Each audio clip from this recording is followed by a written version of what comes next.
श्री साईनाथाय नमः। अध्याय 28 प्रारंभ।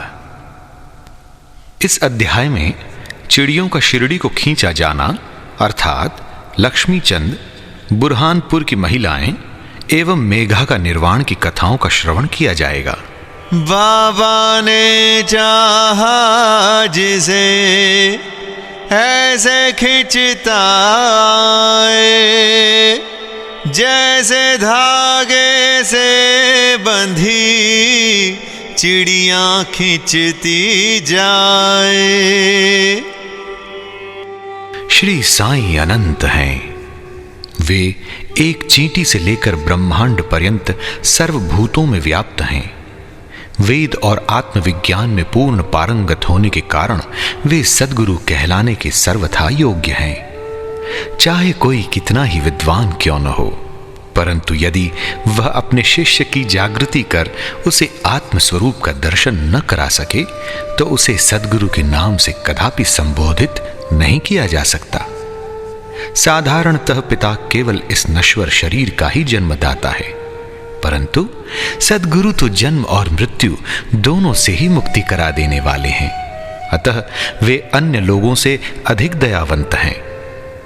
श्री साईं बाबा हमेशा कहा करते थे, मेरा भक्त चाहे 1000 कोस की दूरी पर ही क्यों न हो, वह शिरडी को ऐसा खींचा चला आता है जैसे धागे से बंधी हुई चिड़िया खींचकर स्वयं ही आ जाती है। इस अध्याय में ऐसी ही 3 चिड़ियों का वर्णन है।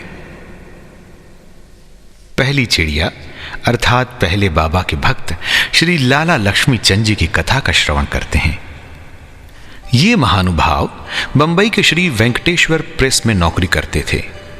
वहां से नौकरी छोड़कर वे रेलवे विभाग में आए और फिर वे Messrs Ralli Brothers and company में मुंशी का कार्य करने लगे। उनका सन 1910 में श्री साईं बाबा से संपर्क हुआ।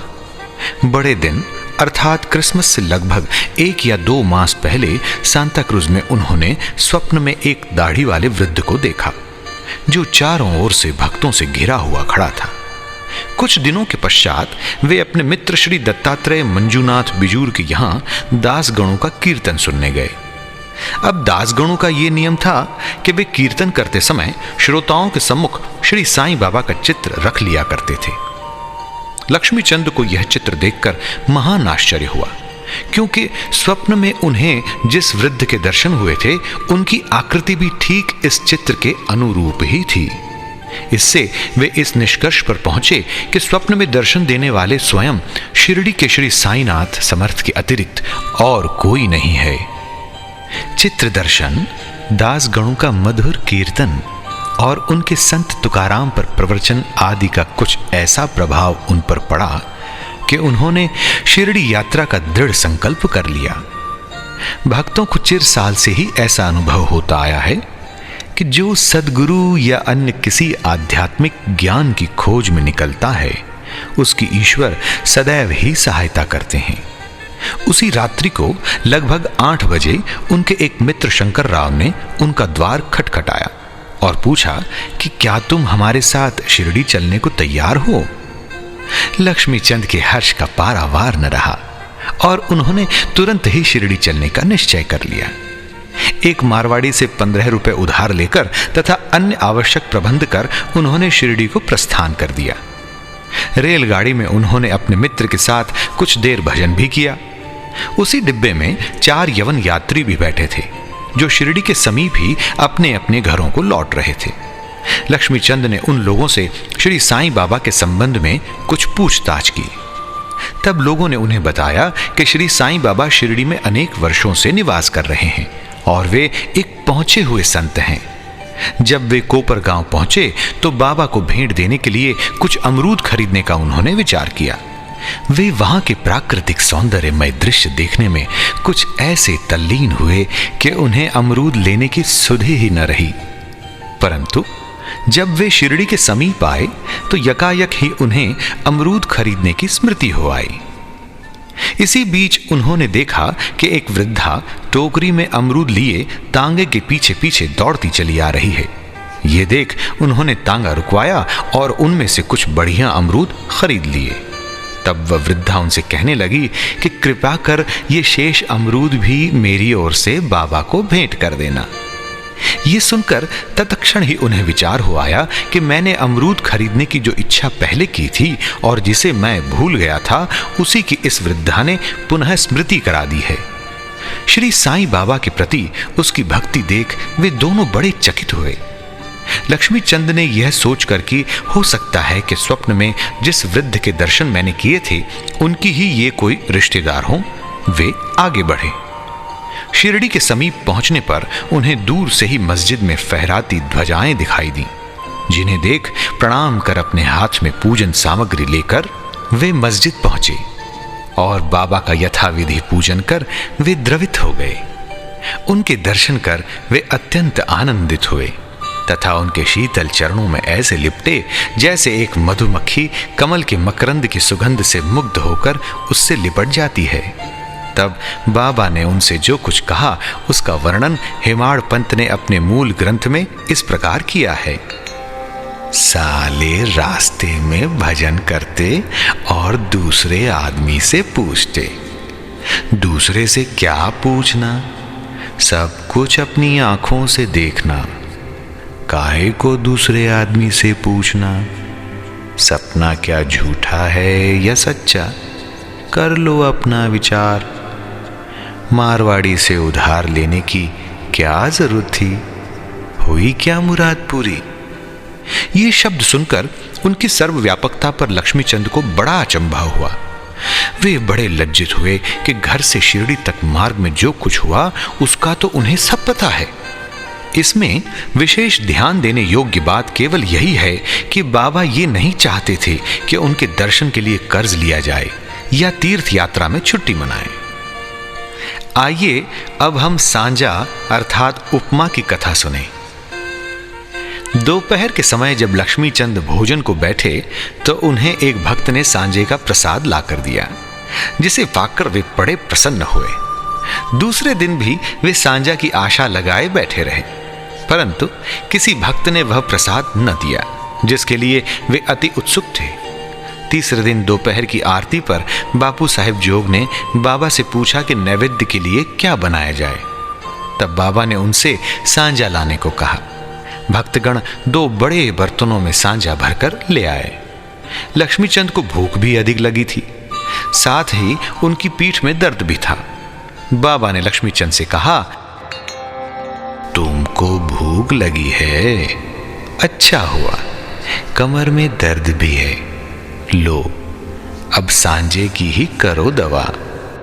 उन्हें पुनः अचंभा हुआ कि मेरे मन के समस्त विचारों को उन्होंने जान लिया है। वस्तुतः वे सर्वज्ञ हैं। इसी यात्रा में एक बार उनको चावड़ी का जुलूस देखने का भी सौभाग्य प्राप्त हो गया। उस दिन बाबा कफ से अधिक पीड़ित थे। उन्हें विचार आया कि इस कफ का कारण शायद किसी की नजर लगी हो। दूसरे दिन प्रातः काल जब बाबा मस्जिद को गए तो श्यामा से कहने लगे, कल जो मुझे कफ से पीड़ा हो रही थी उसका मुख्य कारण किसी की कुदृष्टि ही है। मुझे तो ऐसा प्रतीत होता है कि किसी की नजर लग गई है, इसलिए ये पीड़ा मुझे हुई है। लक्ष्मीचंद के मन में जो विचार उठ रहे थे वही बाबा ने भी कह दिए। बाबा की सर्वज्ञता के अनेक प्रमाण तथा भक्तों के प्रति उनका स्नेह देखकर लक्ष्मीचंद बाबा के चरणों पर गिर पड़े और कहने लगे, आपके प्रिय दर्शन से मेरे चित्त को बड़ी प्रसन्नता हुई है। मेरा मन मधुप आपके चरण कमल और भजनों में ही लगा रहे। आपके अतिरिक्त भी अन्य कोई ईश्वर है इसका मुझे ज्ञान नहीं। मुझ पर आप सदा दया और स्नेह करें और अपने चरणों के दीन दास की रक्षा कर उसका कल्याण करें। आपके भव भय नाशक चरणों का स्मरण करते हुए मेरा जीवन आनंद से व्यतीत हो जाए, ऐसी मेरी आपसे विनम्र प्रार्थना है। बाबा से आशीर्वाद तथा उदी लेकर वे मित्र के साथ प्रसन्न और संतुष्ट होकर मार्ग में उनकी कीर्ति का गुणगान करते हुए घर वापस लौट आए और सदैव उनके अनन्य भक्त बने रहे। शिरडी जाने वालों के हाथ वे उनको हार, कपूर और दक्षिणा भेजा करते थे। अब हम दूसरी चिड़िया अर्थात भक्त का वर्णन करेंगे। एक दिन बुरहानपुर में एक महिला ने स्वप्न में देखा कि श्री साईं बाबा उसके द्वार पर खड़े भोजन के लिए खिचड़ी मांग रहे हैं। उसने उठकर देखा तो द्वार पर कोई भी न था।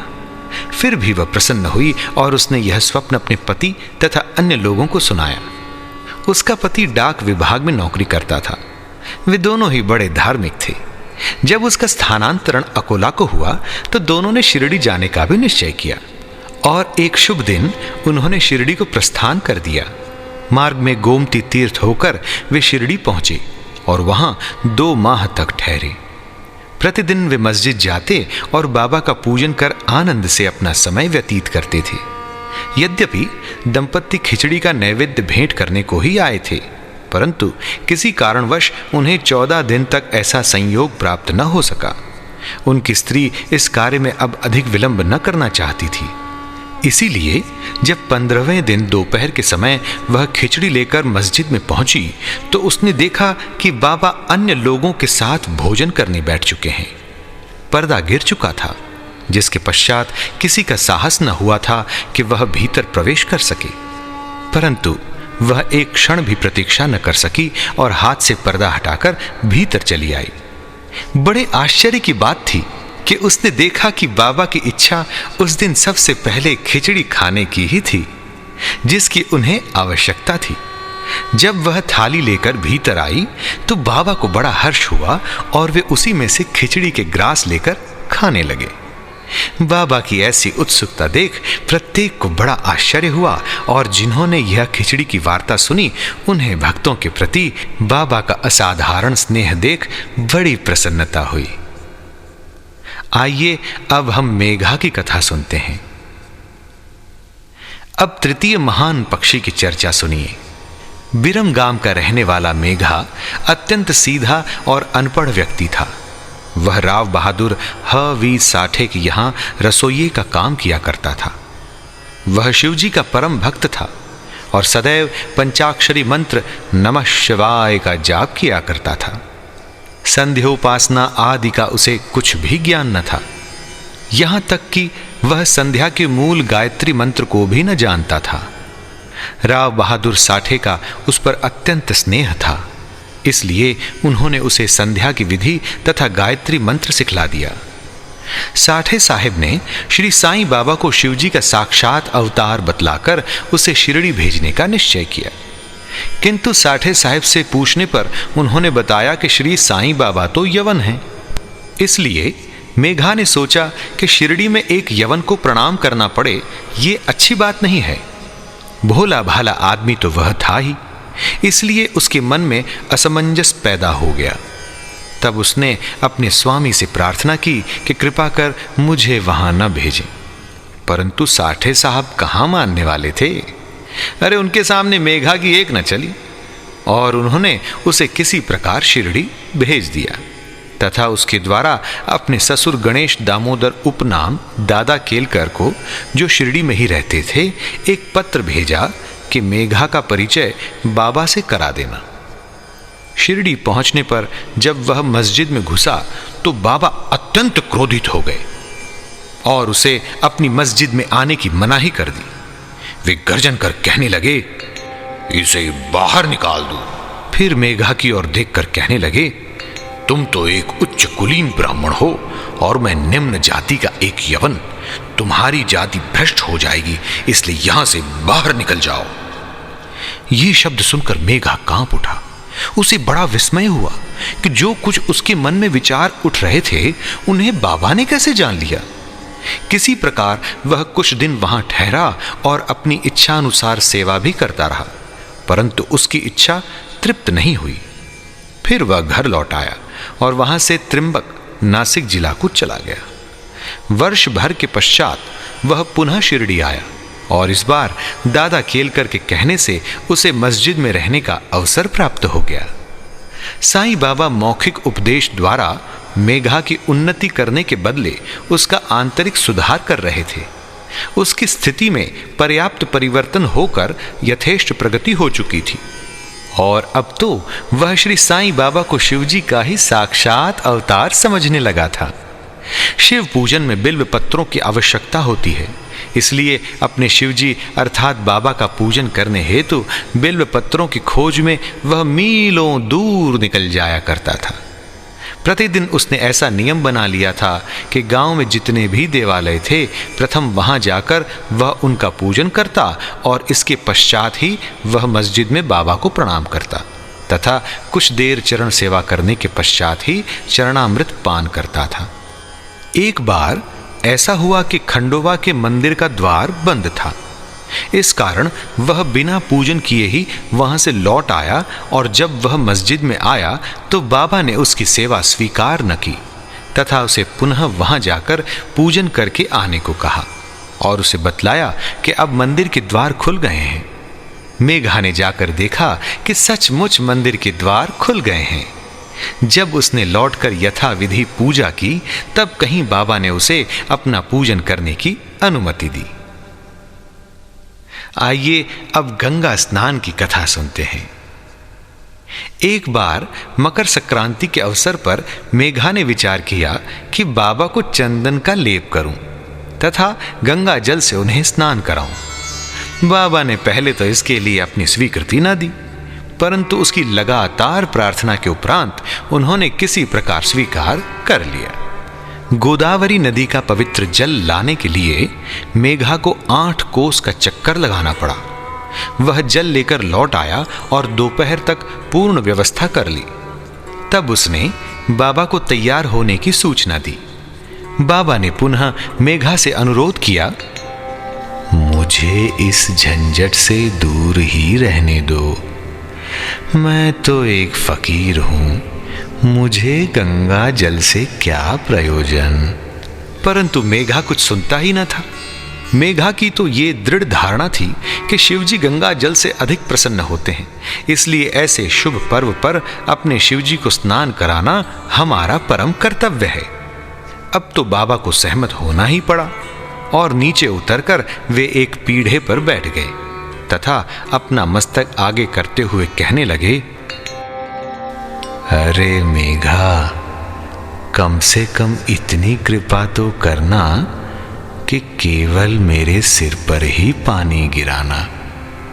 सिर शरीर का प्रधान अंग है और उस पर पानी डालना ही पूरे शरीर पर पानी डालने के सदृश है। मेघा ने अच्छा अच्छा कहते हुए बर्तन उठाकर सिर पर पानी डालना प्रारंभ किया। ऐसा करने से उसे इतनी प्रसन्नता हुई कि उसने उच्च स्वर में हर हर गंगे कहते हुए समूचे बर्तन का पानी बाबा के संपूर्ण शरीर पर उड़ेल दिया और फिर पानी का बर्तन एक ओर रखकर वह बाबा की ओर निहारने लगा। उसने देखा कि बाबा का तो केवल सिर ही भीगा है और शेष भाग ज्यों का त्यों बिल्कुल सूखा ही है। यह देख उसे बड़ा आश्चर्य हुआ। आइए अब बाबा की त्रिशूल और पिंडी की कथा सुने। मेघा बाबा को 2 स्थानों पर स्नान कराया करता था। पहले वह बाबा को मस्जिद में स्नान कराता और फिर वाड़े में नाना साहेब चांदोरकर द्वारा प्राप्त उनके बड़े चित्र को। इस प्रकार यह क्रम 12 मास तक चलता रहा। बाबा ने उसकी भक्ति तथा विश्वास दृढ़ करने के लिए उसे दर्शन दिए।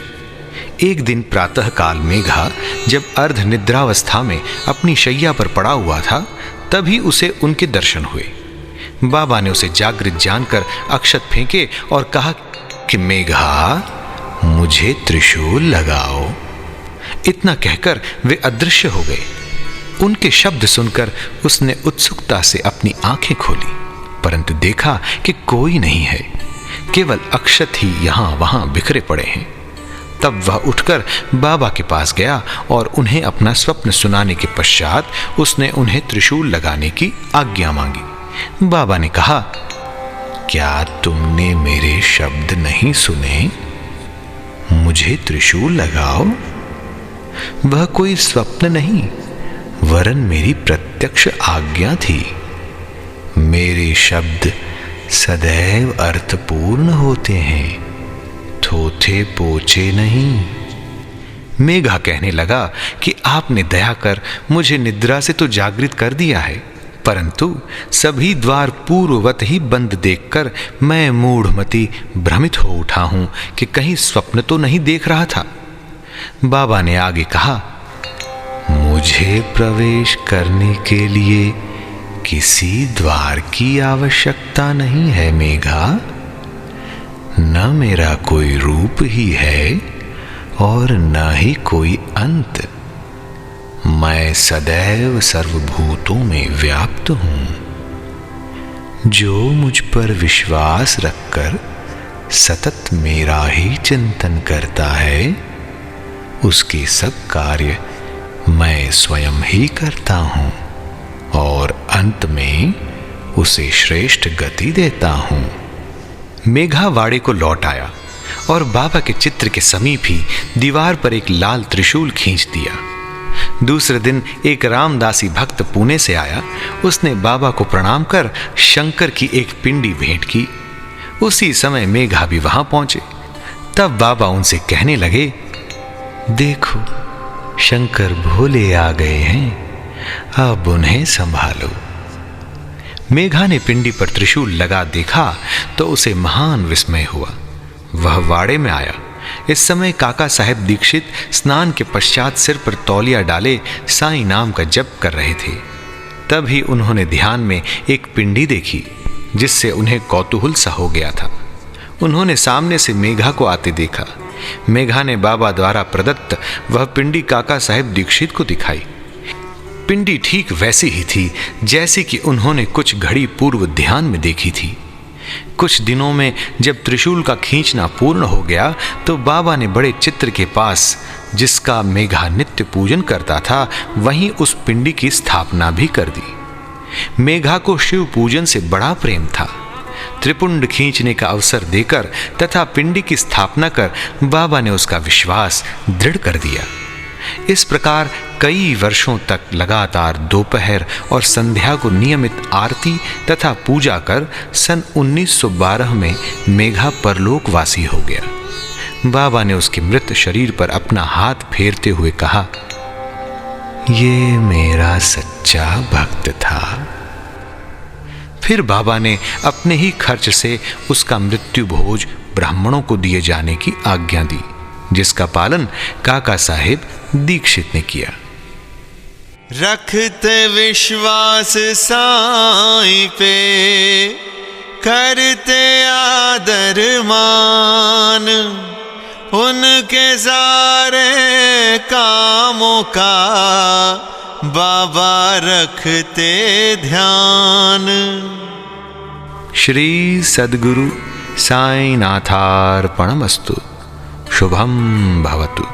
सप्ताह पारायणः चतुर्थ विश्राम। ओम साईनाथाय नमः।